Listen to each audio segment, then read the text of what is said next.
Yo guys, tomato sauce in here. Today, I'm coming at you live with another Diablo 4 Barbarian video. What are we going over today? We're going over a permanent Wrath of the Berserker and berserking build, right? You truly feel like a barbarian. You're running around swapping weapons on every single skill.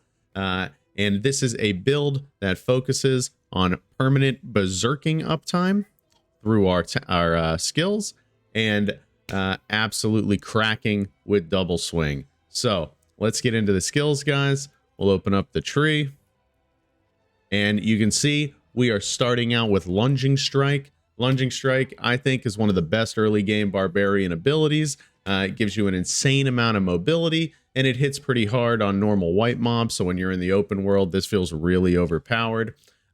You also get a little bit of sustain here. So when you hit a healthy enemy, you gain 2% of your max life. So as you scale your max life out, this heal becomes better and better. And then every time Lunging Strike crits, it's going to grant you berserking for 1.5 seconds. So this is just the very first start to how we are going to be running permanent berserking in this build. Okay, then we come down into our core skills, and we are going double swing. So double swing is a very interesting ability. I didn't really give it much credit up until trying it out yesterday and today in the beta. But let's take a look at what it does. So you're going to swing with both your weapons. Mind you, Lunging Strike is going to use your two-handed weapon, and double swing is going to use your one-handed weapons. So you're always swapping weapons. There are legendaries that enhance that in this game and aspects. So a very good thing to think about in this build as you progress towards level 50, and even higher in Diablo 4.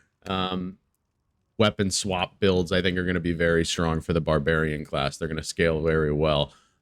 So double swing. Casting double swing while berserking grants 2 additional seconds of berserking, right?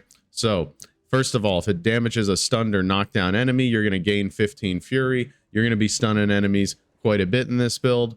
And then casting double swing while berserking grants you 2 additional seconds of berserking. So this is where the permanent berserking comes in, because whenever you proc berserking off of your Lunging Strike, or have your berserking up from Warcry, or have your berserking up from Wrath of the Berserker, whenever you start that buff up, as long as there's something to hit, you will maintain berserking forever, basically.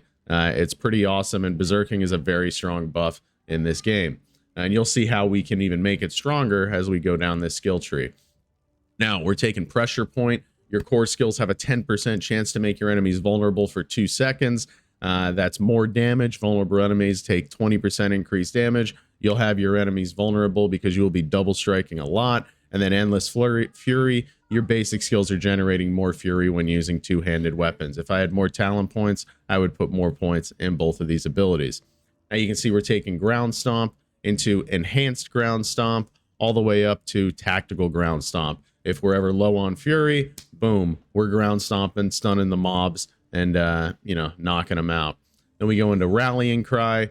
It's going to grant you Unstoppable, which means you will be able to get out of any crowd control impairing effects. There's a lot of CC in this game, so having an Unstoppable ability is definitely worth it. Then on top of that, Tactical Rallying Cry, we're going to generate 25 fury and grant an additional 50% resource regeneration. We are just at max fury while Rallying Cry is up. Now this goes down into our brawling skills. We are only taking Warcry here, but you can see we've got a lot of talent points allocated. So let's take a look at them. Warcry into Enhanced Warcry. So we're going to grant berserking every time we shout Warcry. And then Warcry grants you 28% base life is fortified. This is more of a survivability option. If you're looking for a clear option, if at least 6 enemies are nearby when you cast Warcry, your damage bonus is increased to 30%. This is actually awesome in dungeons. I've played around with it a little bit. Now we are enhancing our shouts. We are increasing the durations of our shouts by 20%, and our shouts also heal allies for 1% of their max life per second. You could also just, 3 out of 3 your shout duration if you wanted to. Now, let's go down into the berserking nodes. Gain 4% damage reduction while berserking. This is permanently up. And while berserking, fury generation is increased by 12%. Again, if we had the talent points, I would 3 out of 3, 3 out of 3, 3 out of 3, and 3 out of 3, all 4 of these nodes, because they're awesome. I actually skipped the weapon mastery skill nodes.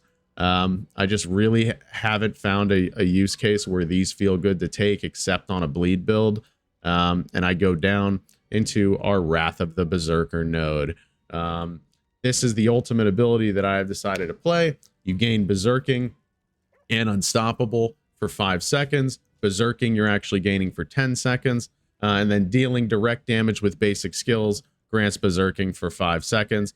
But since we're running Double Strike, you'll have Berserking forever as long as you have something to hit when you have this button. So what is Berserking giving us?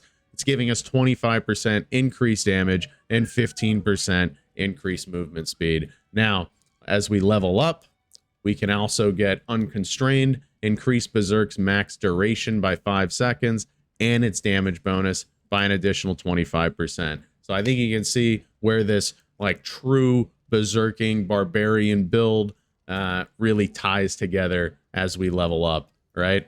So that's the build, guys. I hope you enjoy it. I'll leave some gameplay after, coming up in a second. Have a good day, have a good week, have a good month, and have a good year. Diablo 4 Permanent Berserking Barbarian is absolutely in. However, Tomato Saucin is out. Take it easy, guys.